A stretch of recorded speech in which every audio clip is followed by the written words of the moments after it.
Intimacy Deprivation as Punishment by Narcissists. And this is the best way you can respond to it. Welcome to today's topic, ladies and gentlemen. I'm Coach Tobias Forst, founder of Achilles Life Coaching, decade-long recipient of narcissistic abuse, and I've saved myself from it. And I accompany you on your journey to your personal freedom. So we will take a look today at three different aspects. First of all, what is intimacy deprivation? Second, who uses it and why against you? And third, what are your strategies, your most effective ways of how to respond to it and to handle it? So let's get started and take a look at the definition of intimacy. Intimacy, a situation in which you have a close friendship or sexual relationship with someone. Intimacy is also things that are said or done by people who have a close relationship with each other. Third, the state of having a close personal relationship or romantic relationship with someone. So that in mind, ladies and gentlemen, the situation I would like you to imagine is, probably for most of you it won't be imaginative, but experienced and more than one time, I'm pretty sure, is that your partner, male or female, starts to reduce intimacy towards you, of whichever kind, from the emotional intimacy up until the physical, and including the physical intimacy part. And this will usually happen with narcissists. It can also happen in a lot of cases with borderliners, directed toward you, where your partner reduces intimacy toward you.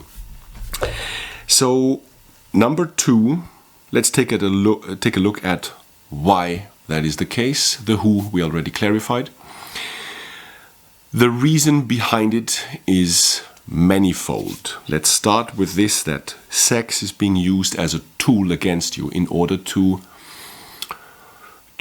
extrapolate certain actions or from you, or prevent you from taking certain actions. It does not happen out of boredom with you, and it does also not mean that he or she thinks that you might no longer be attractive. It is used as a tool knowingly, intentionally, with a goal in mind, and at specific times in your relationship, however short or long that may be. Imagine that this kind of dependency that someone tries to force on you by unilaterally deciding to deprive you of intimacy, that this is in fact for a narcissist the best kind of supply they can get. You want it, they refuse it, and you might even go as far as plead with them, beg, and or change your behavior and your actions to suit what they imply that they want from you. This is the best supply because they need not do anything more, but not do anything. And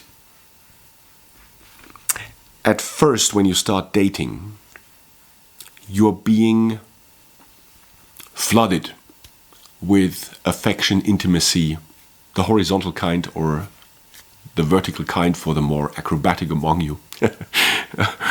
But don't confuse intensity with intimacy. Is it intense? Yes, in most cases, because they sure have practice. We will come to that later in the video. But it is not out of a connection, because most narcissists and many borderliners, as it seems, have a big problem and challenge with engaging with you in an intimate way, in a truly heartfelt, emotional way. So sex is being used as a means for an end. And when you actually get back to receiving it, it is usually out of impulsivity in the here and now to serve their needs. Narcissists don't have the same concept as we do for love and bonding. Bonding, that's the word I've been looking for a few moments ago.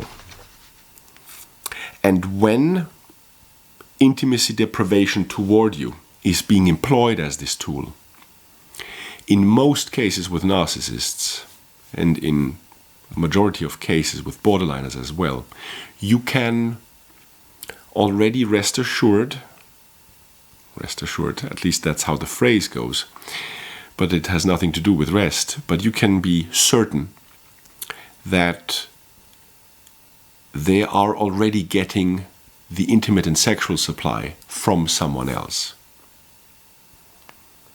It doesn't have to be with you. So what it is about, what's the why behind it? The why is fourfold. It is about control over you. It is about manipulation against you. It is about receiving validation from you by invalidating you. And to get supply. So that said, how can you deal with this? How can you handle this? Someone else that is not you, meaning your partner, he or she forces you with their unilateral decision, the decision that only they made, to withhold sex from you. They force you at a metaphoric negotiation table. And I know you don't like this, but for a moment or for a brief time, you have to accept the fact that you are now, willingly or not, at said negotiation table. And here is how I encourage you to react in order to not become a slave to those manipulations and control attempts. When your partner, male or female, deprives you of intimacy and sexuality, which is a form of psychological abuse, you immediately remove your attention, you immediately remove your validation for them, and you immediately remove your time for them. And see who can hold their breath the longest. That way, with your stoic attitude of not accepting what's being forced on you, without forcing them, but you have the choice of how you react to it. This is in your control, and I encourage you to employ said control to its maximum. You will be met with lack of understanding. They don't know why you're not responding in the timely manner that they've become so used to, that they've trained you to respond. They will go into a toxic partner will go into a push and pull, like trying to shame you, but I love you, I want to make this work. Trying to guilt trip you with, are you in one of your moods again? Don't you see what you're doing to me? But I love you. Let's just please be normal to one another. This is push-pull. That includes shaming and guilt trips and some more gaslighting along the way while they're at it. Your stoic position of removing your attention, your validation, and your time from them is like your use of martial arts in the world out there. You're not engaging in let's switch to martial arts for a moment. You're not proactively going out there and physically try to do something to someone without being provoked or being in the defensive. But should you be in physical danger, or should someone else be in physical danger, it is well within your rights to employ whatever you can to stop that situation from becoming harmful to either yourself or to someone else who is in danger. And this on a verbal and behavioral arena. I'd like you to use this method to show that there is also something that they want from you, and you are withholding just that. By that time, after you've perceived their reaction, there might still be the possibility that they are not a narcissist. For that case, I suggest that you engage with them in one more talk in person, a single instance of communication with them in person. And this is where you have the duty to yourself to pay the utmost attention to their behavior. Are they in a sour and bad mood? Are they trying to invalidate you? What's the body language, the facial expression, the tone of voice? What is being said? Is it plausible or not? Does your spidey sense tingle that despite the explanation something is still off? Do they take responsibility for whatever it is that they are responsible for, while you are actively taking responsibility for the parts that you might be responsible for? Because it might still be a miscommunication. We'll come to that in a moment. So pay the utmost attention to gather the last bullet points on your mental list of analysis as to what they are, narcissist or not. And by the time you have all that information, you do not owe them, you don't owe to anyone any communication, any talk, any explanation. This is just for information gathering purposes for you, for yourself, to make a solid decision of staying or going. So, gentlemen, let's assume that your partner, let's say it's a woman, is not toxic, and you've had that talk. During this, let's say, a week or two where there wasn't really any intimacy whatsoever, beginning by a touch on your forearm until we come to the inclusion of physical intimacy. If you know how to communicate with women effectively, you already know that when you manage to open up a woman emotionally, when she feels emotionally heard and understood, she will open up to you in every way. If you follow this principle of communication, asking the right questions and not backing down and opening up her emotionally, and she still does not open up to you on repeated cases during whichever time that intimacy and sex deprivation lasts, then you know that this is a conscious decision by this woman targeted against you. Ladies, if you communicate with a healthy, sane man during a time where physical intimacy has come to a standstill,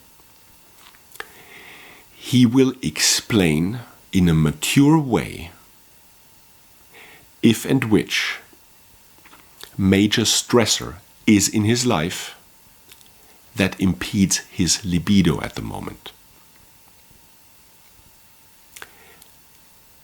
There will be no other sound reason, ladies, for a man to intimately refuse you. Because biologically we are what we are. So if none of those two examples directed at you gentlemen and at you ladies, if none of those examples actually are the case,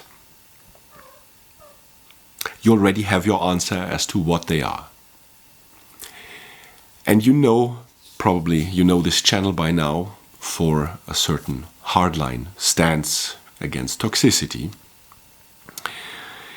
there will be no second chance for this toxic person to get another shot at a relationship with you, because they decided that it already isn't, unless you act like a good puppy.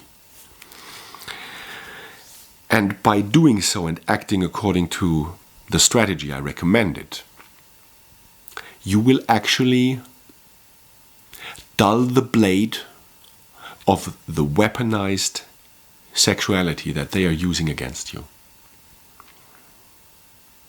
Ladies and gentlemen, healthy relationships involve two people that enter this relationship to give one another in every way. Healthy relationships are not transactional. Healthy relationships are not a negotiation table. With narcissists, it always is transactional. It will always be a negotiation table. And the moment you start reaching with your hand across that negotiation table, your hand will be pulled, your arm will be dislocated, and before you know it, you won't be even seated on the chair, nor will your feet reach the ground.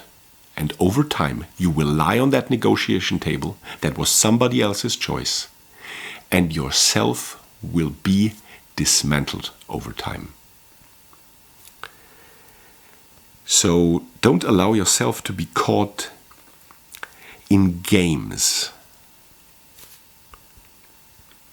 and assume, this will be a tough one in the conclusion, ladies and gentlemen, but assume that with most narcissists and the majority of borderliners, the moment that they use sex deprivation against you,